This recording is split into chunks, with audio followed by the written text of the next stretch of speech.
The house felt different the moment Margaret Williams stepped through the front door. After 23 years of marriage and raising 2 children, she had developed an intuition about the rhythms of her home, the subtle sounds of life that indicated whether someone was cooking, watching television, or simply present. Today, there was nothing. The silence pressed against her eardrums like cotton, heavy and unnatural.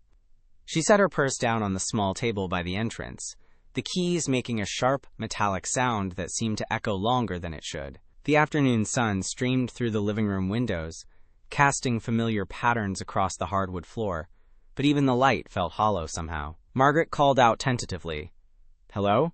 Anyone home?" Her voice traveled through the empty rooms and returned to her unchanged.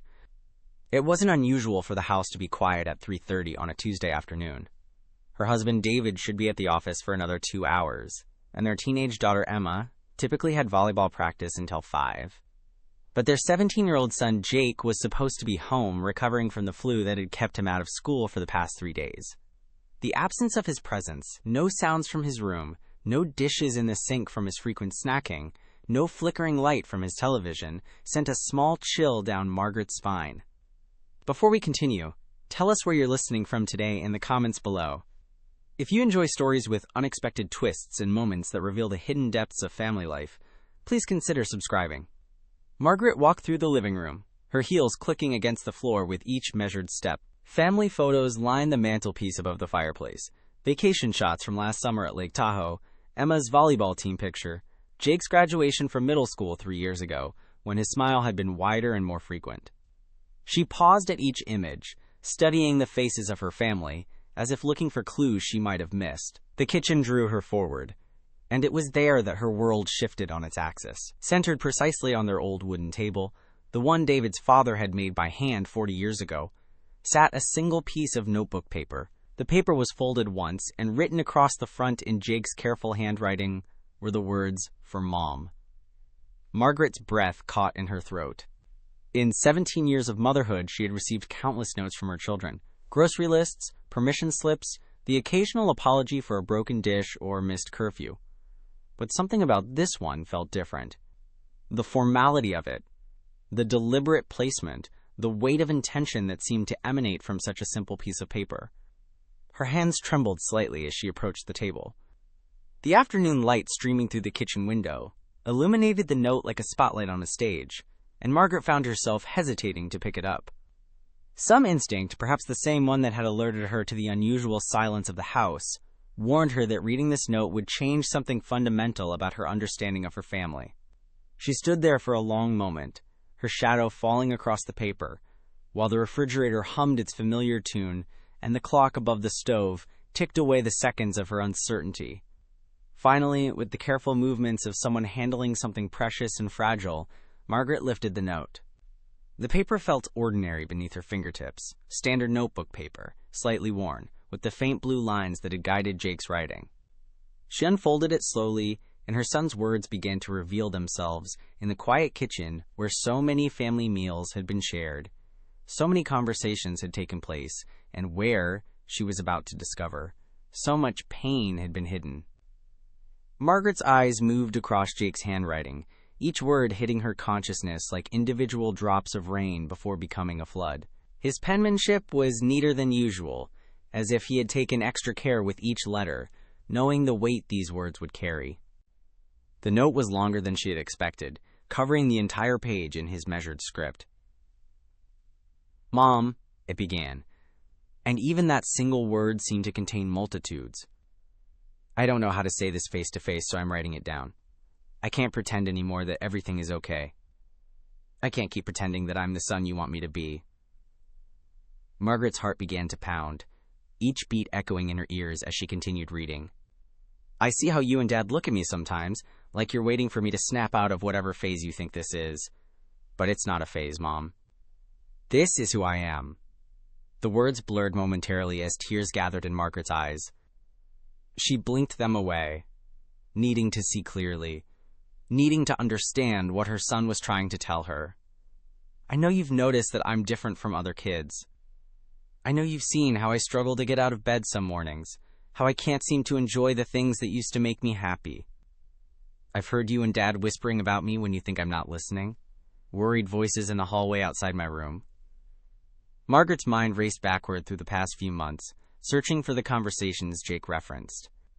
She remembered hushed discussions with David about their son's withdrawal from friends, his declining grades, his increasing tendency to sleep until noon on weekends. They had attributed it to typical teenage behavior, perhaps academic stress, maybe girlfriend troubles. The possibility that something deeper was troubling Jake had crossed her mind, but she had pushed the thought away, unwilling to confront what she couldn't control or fix. The truth is, Mom, I've been drowning for a long time. Every day feels like I'm trying to breathe underwater. I wake up tired, even after sleeping for 10 hours. I look at my homework and feel like it's written in a foreign language. I sit with my friends at lunch and feel like I'm watching them through glass, like I'm not really there. I've tried so hard to be normal, to be the happy kid you remember, but I can't do it anymore. The note went on, and with each sentence, Margaret felt the ground beneath her feet becoming less solid. Jake wrote about nights spent staring at the ceiling, about a constant ache in his chest that never seemed to go away, about feeling like he was disappointing everyone simply by existing. He described watching his family laugh at dinner and feeling like an imposter, pretending to find joy in moments that left him feeling more isolated than before. I know this will hurt you, and I'm sorry for that. I never wanted to cause you pain, but I can't keep drowning in silence. I need help, Mom. Real help. Not just talks about trying harder or thinking more positively. I need someone who understands that my brain doesn't work the way it's supposed to, and that it's not something I can just will away. Margaret's hands shook as she reached the end of the first page. She turned it over, hoping for more words, more explanation, some indication of where Jake had gone and when he might return. Instead, she found only a few final lines that made her knees weak. I've gone to stay with Aunt Sarah for a few days. I needed space to think, and I needed to be somewhere where I don't have to pretend. Please don't be angry with her. I asked her not to tell you. I'll call you tonight. I love you more than you know, and I hope someday you can forgive me for not being the son you deserved. The note was signed simply Jake, and below his name, he had drawn a small heart, the same symbol he used to draw on cards for her birthday when he was 7 years old. That tiny heart, so reminiscent of happier times, broke something loose inside Margaret's chest, and she sank into one of the kitchen chairs as the full weight of her son's words settled over her like a heavy blanket. Margaret sat motionless at the kitchen table, Jake's note still clutched in her hands. The words seemed to rearrange themselves before her eyes, each reading, revealing new layers of pain she had somehow missed. How had she failed to see that her son was suffering so deeply? How had the daily routines of family life, breakfast conversations, rides to school, evening check-ins, masked such profound anguish? The house around her felt different now, charged with the energy of revelation. Every corner held new meaning. She thought of Jake's bedroom upstairs, how he had started keeping the door closed more often in recent months. She had respected his privacy, attributing it to normal teenage development, never imagining that behind that closed door, her son had been fighting a battle she couldn't see. Margaret's phone buzzed against the kitchen counter where she had set it when she first entered the house. The sound startled her back to the present moment. David's name appeared on the screen, and she realized he would be expecting his usual afternoon text, a simple check-in they had maintained throughout their marriage. "How's your day going?" he typically asked, and she would respond with brief updates about work, errands, or plans for dinner.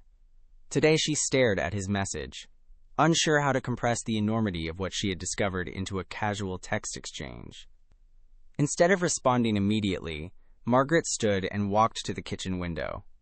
Their backyard stretched before her, the grass needing its first mow of the season, the oak tree where they had hung a tire swing when the children were small. She could almost see Jake at 8 years old, pumping his legs to gain height, his laughter carrying across the yard to where she stood, washing dishes at this very window. When had that laughter disappeared? When had the light in his eyes begun to dim? The questions multiplied in her mind, each one carrying the weight of maternal guilt and the sharp edge of hindsight. Her sister Sarah lived 3 hours away in Portland, and Margaret found herself both grateful and frustrated that Jake had someone to turn to. Sarah had always been the family member others confided in, patient, non-judgmental, willing to listen without immediately trying to fix or solve. Margaret envied that quality in her sister, especially now when she realized her own tendencies toward action and problem-solving might have inadvertently silenced her son's calls for help. Margaret remembered conversations over the past year where Jake had made comments that now seemed like cries for help disguised as casual observations. "Everything feels so hard lately," he had said one evening after struggling with a math assignment. She had responded with encouragement about persistence and hard work, never pausing to consider that he might be describing something deeper than academic frustration. "I don't think I'm cut out for this," he had mumbled after a disappointing performance in a school play, and she had reassured him about the value of trying new things, missing entirely the despair that had underlaid his words. The realization hit her like a physical blow. She had been so focused on being a good mother, encouraging, supportive, optimistic, that she had failed to truly hear what her son was trying to tell her. Every instinct had been to boost his confidence, to help him see the positive, to guide him towards solutions. She had never considered that sometimes what he needed most was simply acknowledgement that his pain was real and valid. Margaret picked up her phone and dialed Sarah's number. Her sister answered on the second ring, and Margaret could hear the wariness in her voice. "Margaret? Hi, is he safe?" Margaret asked, without preamble, her voice barely above a whisper. "He's safe," Sarah confirmed. "He's sleeping right now. He was exhausted when he got here." "How long have you known?" Margaret asked, surprised by the steadiness of her own voice. There was a pause before Sarah answered. "He called me last week. He was in a really dark place, Margaret. I've been trying to convince him to talk to you and David, but he was terrified of disappointing you both." Margaret closed her eyes, feeling the full weight of her son's fear. "We failed him, didn't we?" "No," Sarah said firmly. "You love him. Sometimes love isn't enough to recognize everything, especially when someone works so hard to hide their pain. Jake is really good at pretending to be okay." Margaret spent the afternoon moving through her house like a detective examining a crime scene, searching for clues she had missed. In Jake's bedroom, she found a journal tucked beneath his mattress, not because she was snooping, but because she was changing his sheets and felt the unfamiliar lump. Her hands trembled as she considered whether to read it. The note had given her permission to see his pain. Did that extend to his private thoughts? She sat on his unmade bed, surrounded by the artifacts of his adolescence, band posters on the walls, a guitar he had stopped playing months ago, textbooks stacked haphazardly on his desk. The journal felt heavy in her hands, bound in black leather with pages softened by frequent use. Margaret opened it to a random page and immediately understood that Jake's struggle had been going on far longer than his note had indicated. February 15th, one entry began. "Mom made my favorite dinner tonight, but I couldn't taste anything. It's like someone turned off the flavor switch in my brain. She kept asking if I liked it, and I kept saying yes, but I felt like I was lying. I'm always lying now, even when I don't mean to. I don't know how to tell them that food doesn't taste good anymore, that music doesn't sound the same, that nothing makes me happy the way it used to." Entry after entry revealed the same theme: Jake's desperate attempts to maintain normalcy while battling an invisible enemy. He wrote about mornings when getting dressed felt like climbing a mountain, about social situations where he felt like an actor playing a role, about the crushing weight of pretending to be someone he could no longer access. Margaret realized that while she and David had been attributing Jake's changes to typical teenage moodiness, he had been documenting a careful study of his own disappearing self. The front door opened downstairs, and Margaret heard David's familiar footsteps in the hallway. She quickly closed the journal and placed it back where she had found it, though she felt the weight of Jake's words following her as she went downstairs to face her husband. David was in the kitchen, standing exactly where she had stood hours earlier, holding Jake's note in his hands. His face had gone pale, and when he looked up at Margaret, she saw her own shock and grief reflected in his eyes. "How long has he been gone?" David asked, his voice hoarse. "I don't know. I found the note when I got home at 3:30. Margaret moved to stand beside her husband, and together they stared down at their son's handwriting, as if the words might rearrange themselves into something less heartbreaking. "Sarah knew," David said, and it wasn't a question. "He called her last week. He was scared to talk to us." Margaret felt the admission cut through her chest. "David, we missed it. All of it. He's been drowning. and we thought he was just being a teenager." David set the note down carefully and pulled Margaret into his arms. She felt the tension in his shoulders, the way he held her just a little too tightly, as if he could somehow hold their family together through sheer physical force. "What do we do now?" he whispered into her hair. "We listen," Margaret said, surprising herself with the certainty in her voice. "When he calls tonight, we listen. Really listen. No fixing, no solutions, no making it better. We just hear him." They stood together in their kitchen as the sun began to set outside, casting long shadows across the room where their son had left his cry for help. Margaret thought about all the dinners they had shared at this table, all the homework sessions and family meetings and casual conversations that had taken place in this space. How many of those moments had Jake been silently struggling? How many times had he wanted to speak his truth but felt he couldn't? The phone rang at 8:15, and both parents moved toward it simultaneously. David gestured for Margaret to answer, and she found herself holding her breath as she said, "Hello, Mom?" Jake's voice was small, younger than his 17 years. "Hi, sweetheart. Are you okay?" There was a long pause, and when Jake spoke again, Margaret could hear tears in his voice. "I'm sorry, Mom. I'm so sorry for leaving like that, for not being able to tell you in person." "Jake, honey, you have nothing to apologize for. Nothing at all. Thank you for trusting us with your truth. That took incredible courage." "I was so scared you'd be disappointed in me," Jake whispered. Margaret closed her eyes, feeling the weight of her son's fear. "The only thing that could ever disappoint me is if you were suffering in silence and didn't feel like you could come to us.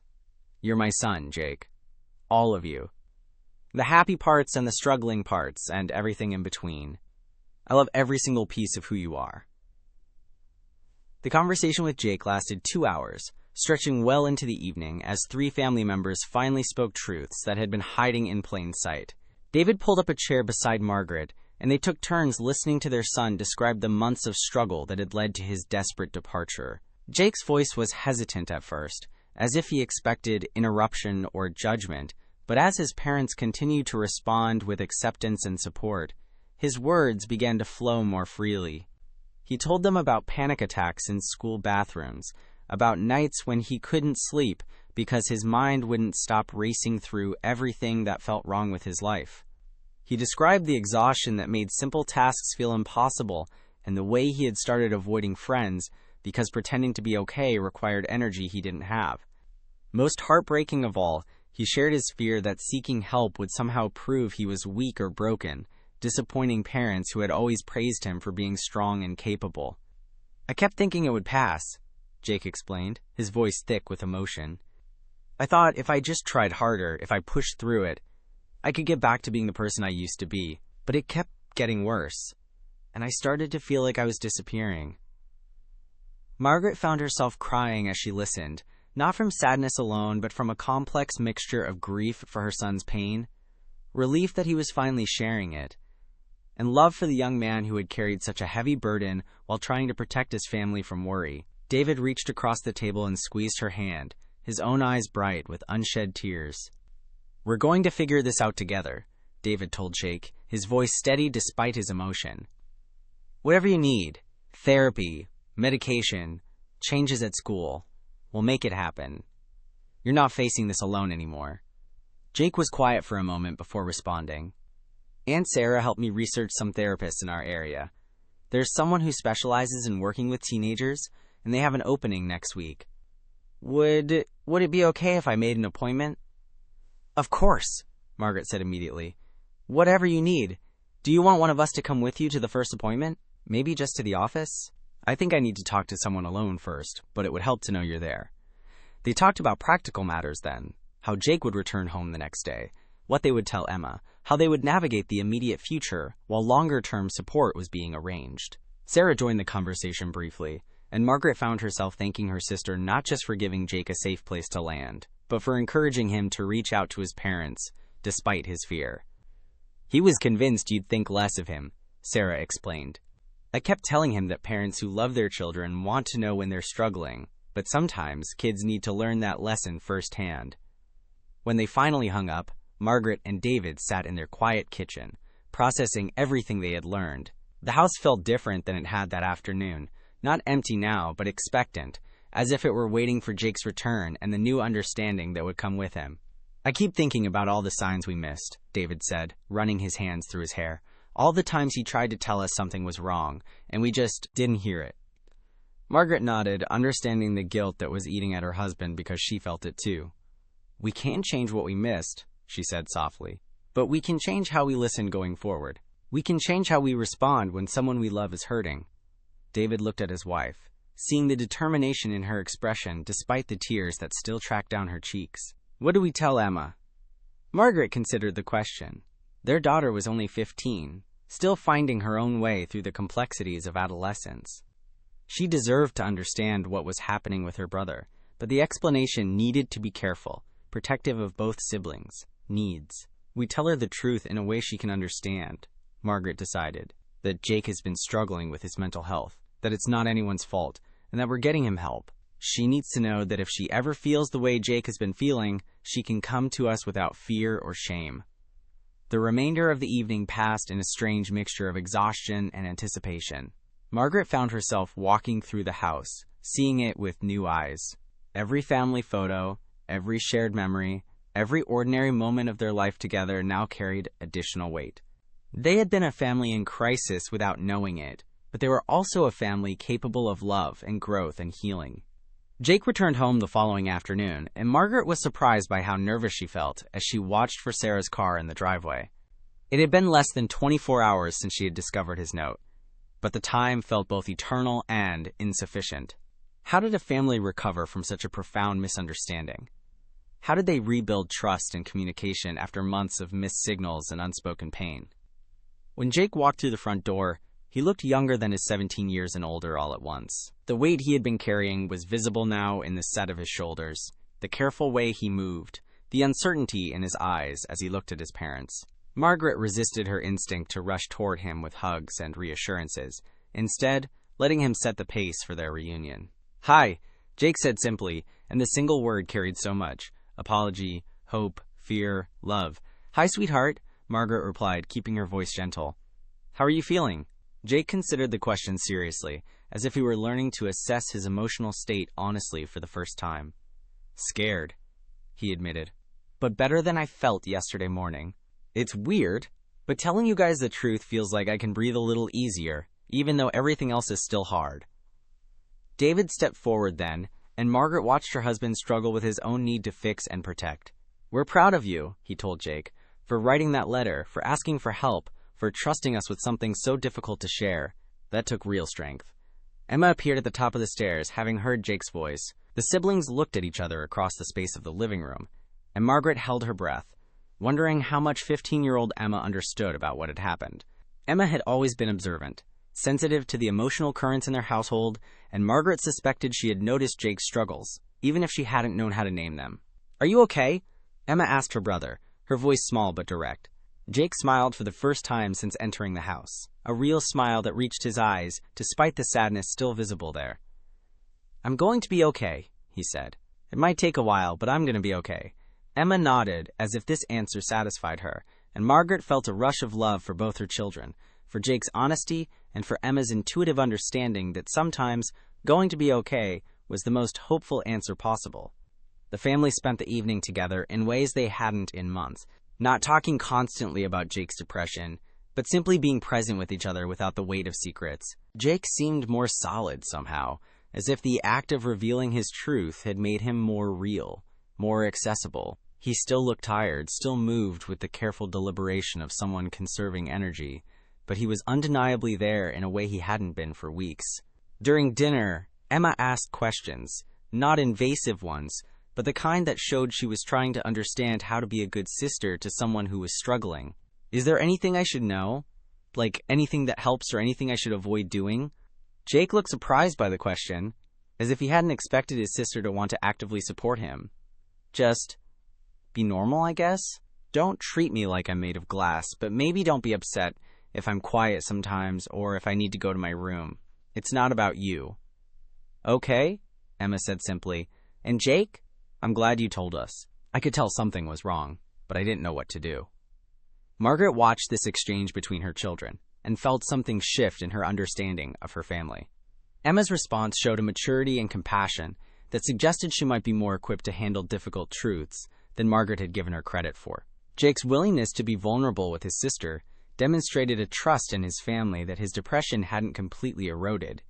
After dinner, Margaret found herself alone with Jake while David helped Emma with homework and Sarah prepared for her drive back to Portland. They sat together on the living room couch, and Margaret fought the urge to fill the silence with words of comfort or advice. Instead, she waited, letting Jake determine what, if anything, he wanted to share. "I made an appointment with that therapist for Thursday," Jake said eventually. "Dr. Martinez. Aunt Sarah said she's supposed to be really good with teenagers who have depression." "That's wonderful, Jake. Do you want to tell me how you're feeling about it?" Jake was quiet for a moment, considering. Nervous, but also kind of relieved. Like, maybe someone will finally be able to help me understand why my brain works the way it does, and why I can't just think my way out of feeling terrible all the time. Margaret nodded, recognizing the self-criticism that still lingered in Jake's words. "Depression isn't a choice, sweetheart. It's not something you can control through willpower, any more than you could will away a broken bone or diabetes. Getting help isn't giving up. It's taking care of yourself." "I know that now," Jake said. "At least, I'm starting to know it. It's hard to change the way you think about yourself, you know?" The appointment with Dr. Martinez marked the beginning of a new rhythm in the Williams household. Jake saw her twice a week initially, and slowly, carefully, he began to share small insights from his sessions with his family. Not the private details of his therapy, but general observations about depression, anxiety, and the gradual process of healing that helped his parents and sister understand what he was experiencing. Margaret found herself having to relearn how to mother a child with mental illness. All of her instincts toward encouragement and problem-solving had to be tempered with acceptance of Jake's bad days and respect for his need to process emotions at his own pace. Some mornings, Jake couldn't get out of bed until noon, and Margaret had to resist the urge to motivate him with reminders about missing too much school or falling behind in his classes. Instead, she learned to check in without judgment, offering support without pushing for immediate change. "How are you feeling today?" became a genuine question in their household, not a polite greeting. Jake's answers varied. Sometimes he felt heavy and slow, sometimes anxious and overwhelmed, occasionally hopeful or even happy. Margaret learned that her job wasn't to fix his difficult feelings, but to witness them, to let him know that all of his emotions were acceptable and temporary. David struggled more with the adjustment. His natural inclination was to research solutions, to find ways to actively combat Jake's depression. He read books about teenage mental health, investigated dietary changes that might help with mood, and researched the latest developments in therapy and medication. While his intentions were loving, Margaret noticed that his constant suggestions sometimes made Jake feel like a problem to be solved rather than a person to be supported. One evening, after David had spent dinner sharing an article about the benefits of exercise for depression, Jake excused himself early and retreated to his room. Margaret found David in the kitchen, looking frustrated and hurt. "I'm trying to help," David said, his voice tight with emotion. "I just want him to get better." "I know," Margaret said gently. "But maybe what he needs most right now is to know that we love him exactly as he is, even while he's struggling. The research and suggestions can feel like pressure to get better faster than he's capable of." David was quiet for a moment, processing his wife's words. "I feel so helpless," he admitted. "I can't fix this for him, and it's killing me to watch him hurt." Margaret understood her husband's pain because she felt it too. The desperate parental need to take their child's suffering away, to bear it themselves if necessary. "Maybe that's what we need to learn," she said. "How to sit with the helplessness, how to love him through this without needing to cure him." The shift in their approach was gradual but noticeable. Instead of asking Jake if he had done his homework, they asked how his day had been. Instead of suggesting activities that might cheer him up, they let him know they were available if he wanted company or preferred to be alone. Instead of treating his therapy appointments like medical treatments that should show immediate results, they supported his commitment to the process without expectations for specific outcomes. Emma surprised them all with her natural ability to adapt to Jake's needs. She seemed to intuitively understand when to give him space and when to include him in her activities. She started leaving little notes in his room, not profound messages, just funny observations about her day or reminders that she was thinking of him. Jake began looking forward to these small communications from his sister, and Margaret often saw him smile while reading Emma's scribbled thoughts. 3 months into therapy, Jake had what Dr. Martinez called a breakthrough. He came home from his appointment looking lighter somehow, and when Margaret asked how it had gone, he sat down at the kitchen table, the same place where his note had waited for her to find, and shared more than he had since beginning treatment. "We talked about guilt today," Jake said, "about how I've been feeling guilty for being depressed, like it's something I should be able to control. And Dr. Martinez helped me understand that the guilt is actually part of the depression. It's not a separate thing I should feel bad about, it's part of what I'm working through." Margaret felt her own guilt shift slightly as she listened to her son. She had been carrying her own burden of self-blame, wondering constantly what she and David could have done differently. Hearing Jake's insight about guilt being a symptom rather than a justified response helped her understand that her own guilt might be less helpful than she had thought. She also said that recovery isn't linear, Jake continued, that I'll have good days and bad days, and that doesn't mean I'm not getting better. It just means healing is complicated. That evening, Margaret called her sister Sarah to share Jake's progress and to thank her again for being the safe harbor he had needed. "You saved him," Margaret told her sister. "When he couldn't come to us, you were there." "He saved himself," Sarah replied. "He found the courage to ask for help. That's the hardest part, and he did it all on his own." 6 months after Jake's note appeared on the kitchen table, the Williams family had settled into a new normal that acknowledged both struggle and hope as permanent residents in their household. Jake continued therapy and had started taking medication that helped stabilize his mood, though he still had difficult days that reminded them all that mental health recovery was ongoing rather than finite. Margaret often thought about the afternoon when she had come home to find her house empty and her son's truth waiting for her. What had felt like a crisis then now seemed like a gift, painful and unwrapped in the most difficult way possible, but a gift nonetheless. Jake's depression had forced their entire family to examine their patterns of communication, their assumptions about strength and vulnerability, and their capacity for unconditional love. Jake was back in school, though with accommodations that recognized his ongoing mental health needs. He could leave class if he was having a panic attack, had extended deadlines for assignments during particularly difficult periods, and met weekly with the school counselor. Rather than feeling embarrassed by these supports, Jake had begun to see them as tools that helped him succeed, no different from glasses for someone with poor vision or an inhaler for someone with asthma. Emma had started her own counseling sessions, not because she was struggling with depression, but because she wanted to learn how to better support her brother and process her own feelings about having mental illness in her family. Her therapist was teaching her about boundaries, how to be caring without feeling responsible for fixing Jake's mood, how to maintain her own emotional well-being while living with someone who had depression. David had joined a support group for family members of people with mental illness. Initially resistant to the idea, he had eventually found it helpful to talk with other parents who understood the particular challenges and fears that came with loving someone who struggled with their mental health. The group had taught him that his desire to fix and solve was normal but not always helpful, and had given him strategies for channeling his love in ways that felt supportive rather than pressuring. One evening, as the family finished dinner together, Jake brought up a topic that had been on his mind. "I want to talk to some of my friends about depression," he said. "Not necessarily about my depression specifically, but about mental health in general. I think there are other kids at school who are struggling and don't know it's okay to get help." Margaret felt her heart swell with pride, not because Jake had overcome his depression. She understood now that it wasn't something to overcome, but rather to manage, but because he was thinking about using his experience to help others. "What did you have in mind?" she asked. "Maybe working with the school counselor to put together some kind of mental health awareness program? Or just being more open when friends ask how I'm doing, instead of always saying, fine." The conversation that followed reminded Margaret of the evening Jake had returned from Sarah's house, when the family had talked honestly for the first time about mental health and emotional truth-telling. But this conversation felt different, not driven by crisis, but by hope, not reactive, but proactive. After dinner, Margaret found herself alone in the kitchen, cleaning dishes and reflecting on the journey her family had taken. Jake's note was still tucked in her jewelry box upstairs, not as a painful reminder, but as a testament to the courage it had taken for him to reach out. She thought about the woman she had been 6 months ago, well-meaning, but ultimately unprepared to recognize her son's pain. She thought about the mother she was becoming, more comfortable with uncertainty, more willing to sit with difficult emotions, more trusting of her children's ability to know and express their own needs. The back door opened, and Jake appeared with the garbage can he had taken to the curb.